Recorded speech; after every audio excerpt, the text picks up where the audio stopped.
Airy way station sat where the Cassian desert ran out of color, a ring of towers on a plate of hardpan, built to catch whoever the rifts spat out. I'd been one of them, 9 years back, a maintenance man from a dead-end solar job on a world that doesn't exist anymore as far as the charts here are concerned. The storm that took me took half my crew and none of my family. I don't talk about that part. I kept my hands busy, and eventually the outpost gave me a title, relay technician, and I gave it back 9 years of not asking anyone here what any of it meant. Phelan Vel Cassian came through twice a year, for the ward recalibration. She was heir to the Cassian Reach, the desert dynasty that ran the outpost charter, and she'd been paralyzed from the waist down since the riftquake that cracked the old tower 5 years before I arrived. Her house had a law called the Wholeness Charter, an old thing, older than the outpost, that said an heir had to be whole in body to hold the seat. Nobody had enforced it in 3 generations. They were starting to now, because her cousin Rael wanted the seat and the charter gave him a door.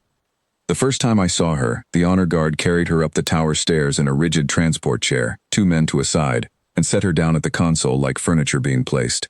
She thanked them. Nobody answered. They just left to wait at the bottom of the stairs, like she was a task they'd get back to. I was up there checking a coupling. I said good morning. She looked at me like the words had cost me something rare. Good morning, she said back, careful, testing whether I meant it. I meant it. I kept meaning it, twice a year, for 3 years running. She was sharp with the wards, sharper than the 2 texts the Reach usually sent, sharper than me if I'm honest. She'd read the old manuals herself, the ones nobody else bothered with because they assumed the heir's job was to sign forms, not understand the machine that kept the storms from swallowing the outpost whole. I watched her trace a fault in the resonance array faster than I could point to it. I started bringing her the harder problems instead of the easy ones, because she wanted them, and because pretending she didn't felt like a small lie I didn't care to tell.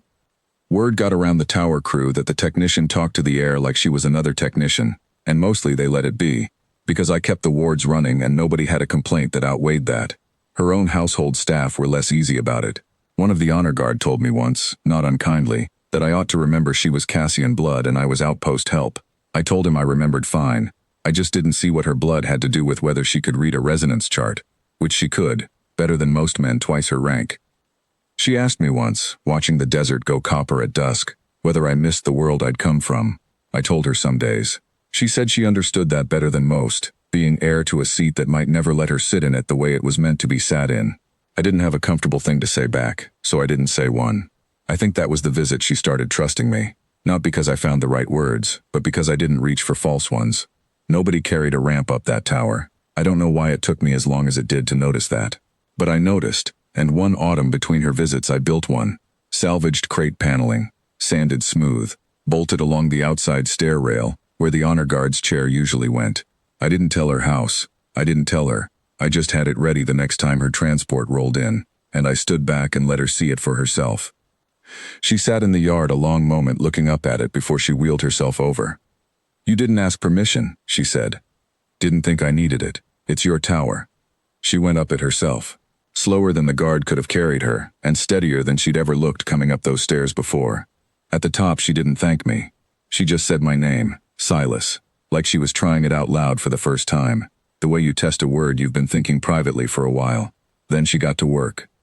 The surge came 4 months later, in the dead hours before dawn, no warning past the alarms.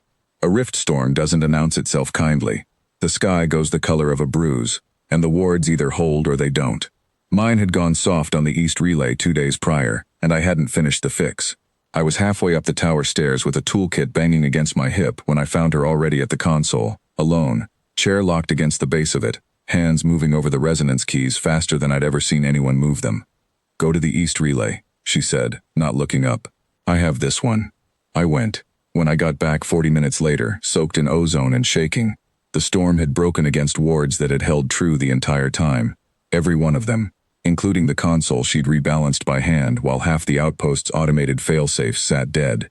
She'd done it alone. I'd only fixed one relay, the rest was hers.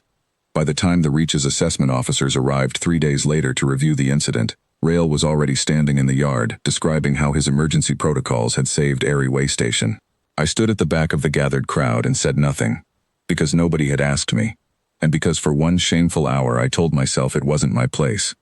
Then I looked up at the tower, empty now, and thought about a ramp nobody had asked me to build either.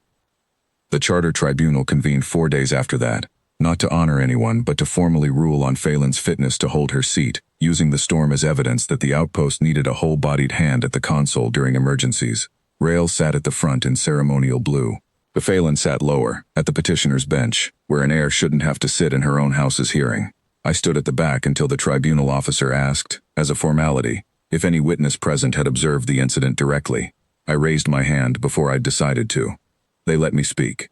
I kept it plain, the way I keep everything. I told them I'd found her alone at the console before the automated systems failed, that I'd gone to the East Relay on her order, and come back to find every ward on the grid holding steady because of work she'd done with her own hands while the rest of us were running. I told them I'd built her a way up that tower 2 years back because I got tired of watching men carry her like cargo to a post she ran better than any of them. I told them about the manuals she'd read that nobody else bothered with, the faults she'd traced faster than I could point to them. 3 years of visits where she did the hard work quietly while the honor guard waited at the bottom of the stairs like her competence was an errand they'd get back to.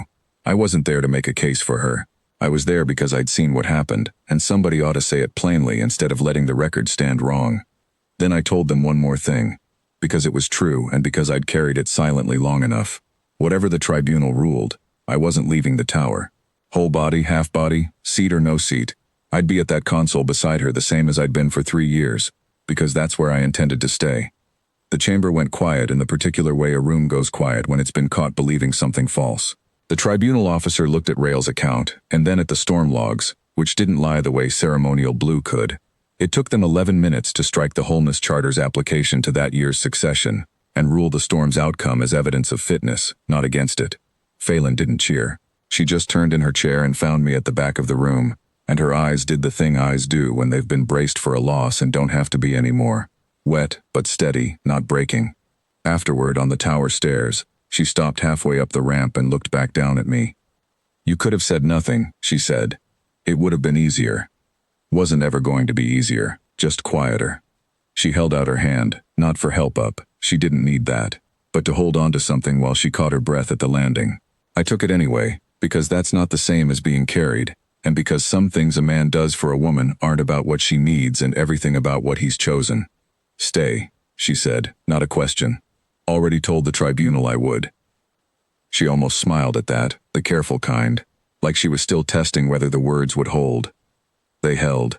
I've been at that console beside her every storm since, and every quiet morning between them, and I intend to keep it that way for as long as this desert keeps turning up light in the sky.